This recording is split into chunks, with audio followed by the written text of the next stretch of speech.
há um temor de que esse conflito se agrave, se prolongue, que se transforme numa guerra regional. O presidente egípcio Abdel al-Sisi e o rei da Jordânia, Abdullah, já acusaram Israel de infligir um castigo coletivo à faixa de Gaza. Isso pode crescer ainda mais. E a gente tem muita preocupação, porque são pessoas inocentes, vítimas inocentes aqui, que acabam sendo vitimizadas. Eu vou passar a palavra ao comandante Robson Farinazzo. E olha, a nossa solidariedade, a sua dor, a sua emoção, aqui nós estamos procurando trazer tudo ao vivo, com a maior transparência possível. Parabéns à produção do Linha de Frente por esse furo jornalístico que mostra o drama que vocês estão passando. Comandante Robson Farinazzo, para a Débora, que está nos atendendo. Boa tarde, dona Débora. A gente lamenta muito aí, esse momento aí que nós estamos conversando com a senhora, essa tragédia toda aí, né, humanitária que assola o Oriente Médio.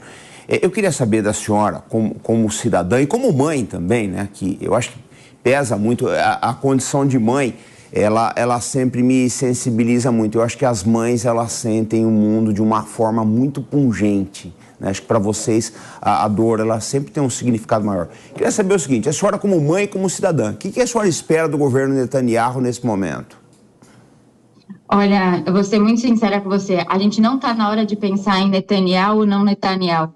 O objetivo agora é juntar todas as forças de Israel, todos os partidos, e combater o grupo terrorista Hamas. Tirar todos os palestinos, todos os civis que estão na faixa de Gaza. Eu peço, né, que o Egito abra as portas, que os outros países abram as fronteiras dos seus países, para que a gente possa eliminar o grupo terrorista Hamas. Como vocês mesmos falaram antes, o Hamas é uma ideia. Mas, assim como o ISIS foi eliminado, a gente consegue eliminar o Hamas. E a gente precisa que a população mundial nos apoie a eliminar um grupo que assassina mulheres, que estupra adolescentes, que decapita bebês. A gente não pode mais viver dessa situação. Um grupo terrorista que joga bombas nos seus próprios hospitais e culpa Israel, não dá mais para viver numa situação dessa, que coloca os seus próprios civis em situação de risco. Obrigado. Débora, uma outra questão importante. A gente sabe que não é só o Hamas que é um grupo violento, terrorista. O Hamas se equiparou ao Daesh, ao Estado Islâmico, nesse tipo de ação genocida e terrorista, praticada contra jovens inocentes que estavam numa balada, se divertindo, muitos deles sem sequer noção de guerra, de qualquer tipo de compulsão. Jovens que estavam simplesmente se divertindo e foram ali massacrados. Nós vimos uma adolescente sequestrada das mãos de seu pai, uma cena extremamente triste. Para quem é pai, tem filha, isso dói particularmente, não importa onde a gente esteja. Agora, você vê a eliminação do Hamas, você entende que seria suficiente para trazer tranquilidade e paz à região? Já houve outros Hamases em outra época, nesses 70 anos, quase 80 anos, da criação do Estado de Israel. E a situação continua violenta. Não seria o caso, na sua opinião, de fortalecer uma liderança moderada que queira não a destruição de Israel, mas um diálogo para estabelecer uma paz racional, ou você vê isso como um sonho muito distante? Meu sonho. Desde que eu moro aqui, desde que eu estudo sobre Israel, que a gente é pequeno, existe um filme que chama Promessas para um Novo Mundo, eu recomendo. É um filme que mostra uma criança israelense com uma criança palestina e o sonho das duas poderem conviver juntas em paz. Esse é um sonho. E eu gostaria muito de ter 2 estados para 2 povos, porque com essa guerra a gente não ganha nada. Como vocês não param de mostrar essas imagens de pessoas, carros, tudo destruído, a gente não quer mais ver isso. Eu sei que se a gente eliminar o Hamas, não vai ser a solução final, mas talvez, pelo menos um grupo a menos, a gente já não tenha por perto. E o objetivo, depois disso, com certeza, é tentar voltar a ter um diálogo de paz. A gente precisa de 2 estados para 2 povos. Olha, Débora, exatamente isso. A gente sabe da dificuldade que existe. Eu, pessoalmente, estive em Israel e conversei com o presidente Bibi Netanyahu em 2015. Perguntei a ele sobre o processo de paz e ele disse que era uma dificuldade enorme celebrar a paz com um grupo que quer a destruição de Israel. E como você bem colocou, sem a ascensão de um grupo moderado que queira discutir, que queira o bem do seu próprio povo palestino e não o mal do povo israelense, que queira produzir coisas boas e não provocar esse tipo de chacina abjeta, repugnante, covarde. Sem isso fica difícil um futuro para o Oriente Médio nesta região. O Mano Ferreira, o Mano quer fazer uma outra pergunta a você e a gente está agradecendo muito a sua colaboração. Débora, primeiro, assim, parabéns pela tua força emocional de lidar com tudo isso com tanta lucidez e com tanta coragem. É muito inspirador ver isso. E eu queria reforçar essa questão da possibilidade de convivência, pedindo um relato teu. Antes da guerra, como que era o grau de convivência que você já teve com pessoas palestinas? Porque quando a gente noticia a guerra, fica de uma forma como se fosse impossível pensar num judeu e num palestino terem algum tipo de convivência. Mas morando em Israel, eu imagino que você tenha até histórias com palestinos, né? Então, eu queria que tu trouxesse um pouco dessa história. Com certeza. Os palestinos, como vocês sabem, a taxa de desemprego dentro da faixa de Gaza é de mais de 80%. Então, muitos dos palestinos, eles ganham uma autorização e eles vêm trabalhar dentro de Israel. E lá eles têm dos trabalhos dos mais diversos. E voltam para a faixa de Gaza após os dias de trabalho. Eu conheci alguns palestinos durante o trabalho e a convivência é respeitosa. Bom dia, boa tarde, tudo bem? Às vezes tem o bloqueio da língua, porque muitos não falam hebraico, e aí nós acabamos falando em inglês entre nós mesmos.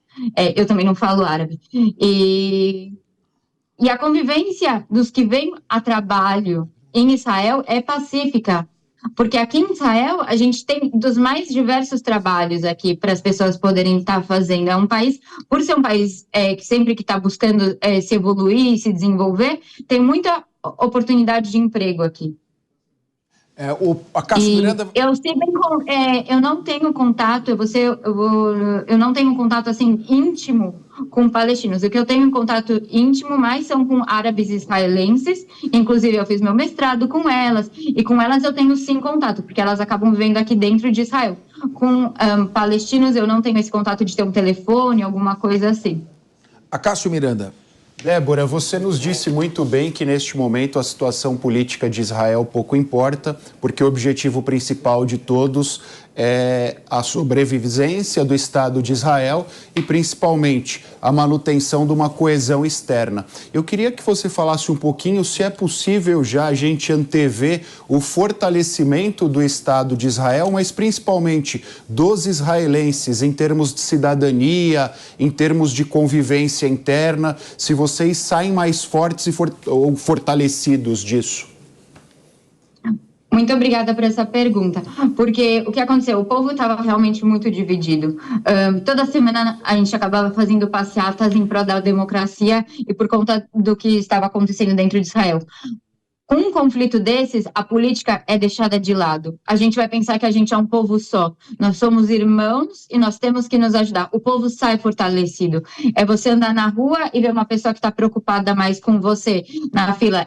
Agora, nesse momento das escadas, eu desço com a minha neném, meu esposo estava segurando ela, uma pessoa já vai mais para o lado para deixar a gente descer. Tem essa empatia e essa solidariedade com o outro. E eu acho que a gente tinha se perdido um pouco nisso, eu assumo, e agora nós estamos voltando a ter essa conexão como um povo único, que é muito importante. Débora, eu não sei se a gente acaba se envolvendo muito emocionalmente à distância, mas no meu modo de ver, a prioridade número 1 nesse momento seria o retorno dos reféns para suas mães, para os seus pais, para os braços de seus familiares. Eu teve muita coisa triste e aterradora nesta ação, mas particularmente aquilo que mais me marcou, mais me chocou e ainda me emociona, é uma adolescente chorando, sendo levada, uma criança ainda, sendo levada para longe de seu pai e mantida como refém. existe algum tipo de informação do governo, se buscaria um apoio eventuais de países árabes com os quais Israel mantém boas relações para tentar a restituição desses reféns, algum tipo de recuperação? Não se negocia com terrorista, é verdade, mas eu quero de volta os meus, que estão aí sequestrados. Depois se cumpre o objetivo de eliminação do Hamas. Tem algum tipo de informação nesse sentido, Débora? Tem sim. Eu estou lendo aqui embaixo que está escrito que abram as fronteiras. É importante dizer que abram as fronteiras do Egito, né, e da Jordânia para levar o povo palestino, porque dentro de um período de conflito de guerra não tem como estar abrindo as fronteiras do Estado de Israel para eles estarem entrando, apesar de serem civis. A gente vê muitos vídeos e coisas que acabam trazendo coisas que não são apropriadas durante um período de conflito, e a melhor coisa é resguardar os dois lados desses povos durante um período de guerra. Então, que não entre dentro do Estado de Israel. Falando sobre os reféns, o que acontece? Em 2005, o Hamas, ele sequestrou um grupo, 3 pessoas, 3 jovens. Um deles era Gilad Shalit. O governo do Estado de Israel, até 2011, tentou negociar a saída do Gilad Shalit. Em 2011, ele devolveu em troca 1.000 terroristas, em troca do Gilad Shalit em vida. Por quê? Porque para a gente é muito importante essa volta da pessoa viva. Com certeza é nossa prioridade, mas até o próprio corpo é muito importante para o judaísmo. Então, cada uma dessas pessoas, dessas mais de 200 pessoas que estão sequestradas, e eu sei desse vídeo que você está falando dessa menina, que ela sai toda ensanguentada por detrás do corpo dela, e os pais de mãos atadas, que não tem o que fazer. Só o que a gente quer é ter essas crianças de volta. Então, o governo vai negociar. É o objetivo, negociar com os terroristas. Infelizmente, não temos outra opção. O Paulo Nicoli, sua pergunta para a Débora. Eu vou voltar à questão que eu tinha feito, que eu queria saber se você chegou a pensar em voltar ao Brasil. Enfim, claro que Israel tem uma supremacia militar, mas eu imagino que deve ser uma situação terrivelmente traumática, né? Conviver com a família num lugar como esse. Então, você chegou a pensar nessa ideia de voltar? Chegou alguma informação do governo para você? Como que foi feito esse trâmite? Você conhece alguém que voltou para o Brasil? Por favor. Eu tenho bastante conhecidos que voltaram, tá? Minha família veio refugiada do Holocausto para o Brasil, sobreviventes do Holocausto e nascidos no Brasil. O Brasil, eu acredito que é uma mãe, ele recebe e acolhe todos nós. E eu sou muito grata ao Brasil. Mas hoje, olhando para trás, já são quase 7 anos que eu moro aqui. A minha vida está construída aqui em Israel. Eu acredito que o meu lugar é aqui. Eu acho que o trabalho do governo brasileiro em trazer todas as pessoas que querem ser repatriadas é incrível, mas eu não me vejo voltando para o Brasil. Me vejo passeando e como aqui estamos conversando, e eu tenho muito orgulho, mas eu acredito na minha segurança dentro de Israel, que esse é o meu lugar hoje. Robson Farinazzo. Dona Débora, a gente vê as declarações de alguns militares israelenses dizendo que essa guerra pode ser longa, né? Aí a senhora, como mãe, né? Como é que é o preparo aí? Vocês estão preparados para uma guerra mais longa? Vocês vão tomar providências aí? O que a senhora vê, na opinião da sociedade, dos cidadãos israelenses, com relação à possibilidade dessa guerra se prolongar no tempo? A gente nunca sabe quanto tempo pode demorar a guerra. E o preparo como mãe é estar passando a maior tranquilidade que eu posso estar preparando para minha neném. O tio da minha neném, meu cunhado, meus 2 cunhados estão no fronte de guerra, eu tenho primos que estão no fronte de guerra. Essa é a nossa realidade, infelizmente. Vocês estavam falando um pouco mais cedo que realmente os soldados em primeira fase, eles são adolescentes, eles têm de 18 a 20 anos. E agora vieram mais de 300 mil reservistas para estar completando o exército israelense. Então, as pessoas que estão de fronte, não dá para também saber quanto tempo eles vão estar lá, quanto tempo eles não vão estar lá. O que a gente pode estar fazendo é preparando as crianças, que é um conflito, ninguém está feliz com esse conflito, nós gostaríamos que isso acabasse, e enquanto isso nós vamos tentando manter a rotina para as crianças. Uma rotina que parece bem estranha, mas é a rotina que a gente tem de acordar, comer, ir para a escola, as escolas estão começando a abrir, se preparar para isso, voltar. Eu sim levo a minha neném para uma área de 200 metros da minha casa para passear um pouquinho, porque ela precisa de um pouco de ar, ela precisa estar em contato com a natureza. Claro que sempre tomando as medidas necessárias de ver se eu estou perto de algum tipo de abrigo público que eu posso estar entrando, e infelizmente é assim que a gente vai manter o ritmo da vida. Débora, você falou muito bem sobre o Brasil ser uma mãe que acolhe. Você está há 7 anos em Israel, ou seja, você tem um sentimento ao mesmo tempo israelense e é muito brasileira. Diante dessa sua experiência, eu queria fazer a seguinte pergunta: o que é que você acha que o Brasil deveria aprender com Israel e o que Israel poderia aprender com o Brasil? Adorei essa pergunta, mano. É uma coisa que a gente sempre fala aqui entre os brasileiros. Eu acho que o Brasil tem que aprender com Israel a ser mais solícito uns com os outros. Às vezes a gente não olha para o nosso irmão brasileiro, a gente não se vê como um grupo e uma unidade, como muitas vezes a gente se vê aqui em Israel. No Brasil, a gente tem muito essa questão de querer tomar vantagem, de ser malandro, e não entende que a gente é uma coisa só. E isso é uma das coisas que eu mais admiro aqui em Israel. E uma coisa que eu sinto falta do Brasil em Israel é, às vezes, a simpatia brasileira. Como que eu vou dizer? Não que aqui em Israel as pessoas não sejam carinhosas, mas por conta do que a gente já está falando agora, de estar vivendo nesse modo operante de conflito, a gente não tem esse tempo de tanto relaxar e falar, oi, tudo bem? E tudo devagar. É tudo um pouco mais. O ritmo aqui é muito mais acelerado. E às vezes essa calmaria do Brasil a gente sente falta aqui. Débora, olha, muito obrigado. No momento em que são exatos 21 horas aí em Israel, 15 horas aqui no Brasil, a gente agradece muito. Você tem aqui o nosso apoio, a nossa solidariedade, que esse momento possa passar e que a sua família esteja em segurança. Muito obrigado. Muito obrigada pela oportunidade a todos, obrigada, e que a gente possa falar em história em melhores momentos. Meu querido Acácio Miranda, o Brasil vinha numa grande polarização, as pessoas querendo se agredir, de repente cai a bomba da pandemia, da Covid-19. Houve, parece que, uma tomada de consciência. Israel também vivia um momento de enorme divisão na sua sociedade. Você vê as ruas marcadas por protestos contra o primeiro-ministro Benjamin Netanyahu, conflito do gabinete do ministro com o Supremo Tribunal Federal de Israel. E, de repente, nesse momento de divisão, ocorre esse atentado, o maior atentado terrorista desde o Holocausto, a Débora colocou bem, e novamente Israel se une. Como é que funciona essa questão nas sociedades? Quando parece que a tranquilidade te dá espaço para o conflito e a necessidade te obriga a unir e lembrar que todos somos irmãos e seres humanos.